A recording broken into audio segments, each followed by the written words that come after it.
શિયાળામાં સ્પેશિયલ ખવાય અને કેલ્શિયમ અને આયર્નથી ભરપૂર એવો સિંગ પાક આજે આપણે ઘરે બનાવીશું. હેલો એવરીવન, અર્ચનાની વાનગીમાં તમારા બધાનું સ્વાગત છે. અને મારી રેસીપી સારી લાગે તો મારી ચેનલને સબસ્ક્રાઈબ કરજો. તો મેં અહીંયા 200 ગ્રામ શેકેલી સિંગ લઈ લીધી છે. એના મેં ફોતરા પણ નીકાળી દીધા છે. અને 100 ગ્રામ જેવા મેં અહીંયા તલ લઈ લીધા છે. અને તલને થોડા એવા મેં શેકી દીધા છે. 100 ગ્રામ કાજુ લઈ લીધા છે. 100 ગ્રામ બદામ લઈ લીધી છે. અને 500 ગ્રામ જેવું મેં સમારીને ગોળ લઈ લીધો છે.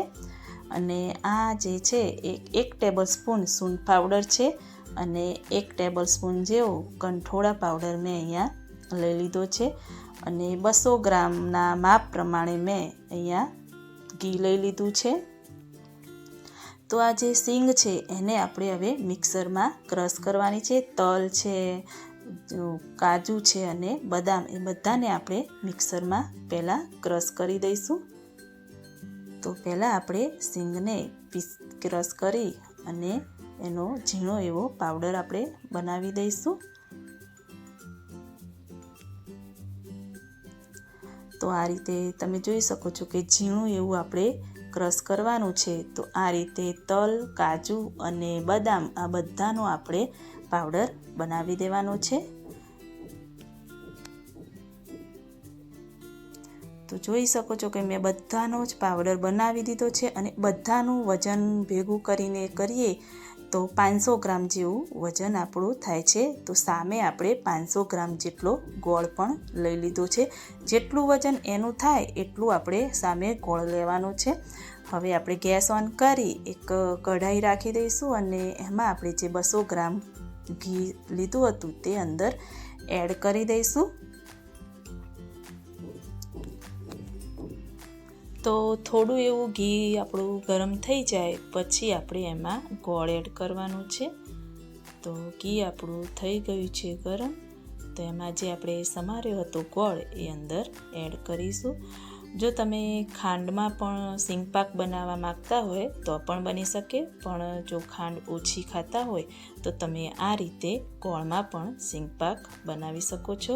મેં અહીંયા ગોળનું વજન જે સિંગનો અને તલનો કે બદામનો ભૂકો જે લીધો છે બધાનું વજન 500 ગ્રામ જેવું થાય છે. એ પ્રમાણે મેં ગોળનું વજન 500 ગ્રામ સામે મેં લઈ લીધું છે. તો આ રીતે ગોળ અંદર થોડો એવો પીગળી જાય અને ફૂલીને થોડો ગોળ ઉપર આવે પછી આપણે એમાં જે સિંગનો ભૂકો છે એ અંદર એડ કરવાનું છે. આની કોઈ ચાસણી કે કોઈ પાયો એવું કંઈ કરવાનું નથી, ખાલી એને ઓગાળવાનો જ છે ઘીમાં.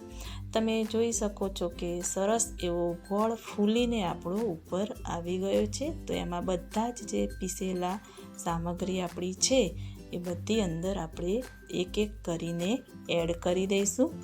તો આ રીતે મેં કાજુનો ભૂકો છે, તલનો ભૂકો છે અને બદામનો ને સિંગ, એ 4 વસ્તુ આપણે અંદર એડ કરીને સરસ એવું આપણે મિક્સ કરી દઈશું.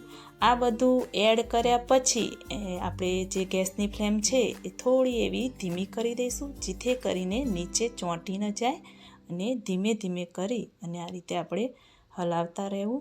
જો તમે આ માપ પ્રમાણે કરશો તો થોડી કઢાઈ છે એ આપણે મોટી પણ લેવી. અને અંદર મેં સૂંઠ પાવડર અને જે ગંઠોડા પાવડર લીધો હતો એ પણ આપણે અંદર એડ કરી દઈશું.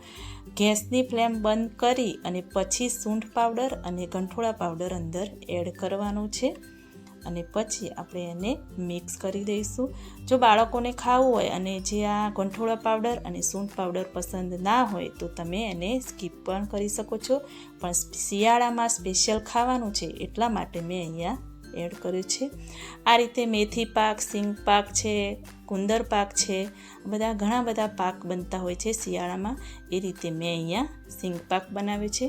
આ રીતે થાળીમાં 2 ટેબલ સ્પૂન ટીપા ઘીના એડ કરી અને ગ્રીસ કરી દઈશું. અને હવે એમાં સિંગ પાકને જે બનાવ્યું છે આપણે એને અંદર નીકાળી દઈશું. તો મેં અહીંયા થાળીમાં સરસ એવું પાથરીને રેડી કરી દીધું છે. અને આ રીતે તાવેતાની મદદથી સરસ એવું ગોઠવી દીધું છે અને નાની એવી મેં વાડકી લઈ લીધી છે. એનાથી સરસ એવું ઉપર લીચ્છી સપાટી થાય એ માટે મેં વાડકીની મદદથી કરી દીધું છે. તો જે ગરમ ગરમ સિંગ પાક છે એટલે એના આપણે કટ કરી દઈશું. અને મેં અહીંયા મીડિયમ સાઇઝના પીસ કરવા માટે સરસ એવા નાના નાના એવા આપણે કટ કરવાના છે. અને એને થોડીવાર આપણે ઠંડુ થવા દઈશું. તમે જોઈ શકો છો કે ઠંડો સિંગ પાક આપણો થઈ ગયો છે અને એના આપણે હવે પીસ નીકાળવાના છે. તો આ રીતે નાનું જે તાવેતો છે એની મદદથી આપણે બધા સિંગ પાકના પીસ બહાર નીકાળી દઈશું. સરસ એવા આખા આપણા પીસ નીકળીને રેડી થઈ ગયા છે અને સુગંધ પણ સરસ એવી આવે છે. અને તમે પણ આ રેસીપી ઘરે ચોક્કસથી ટ્રાય કરજો.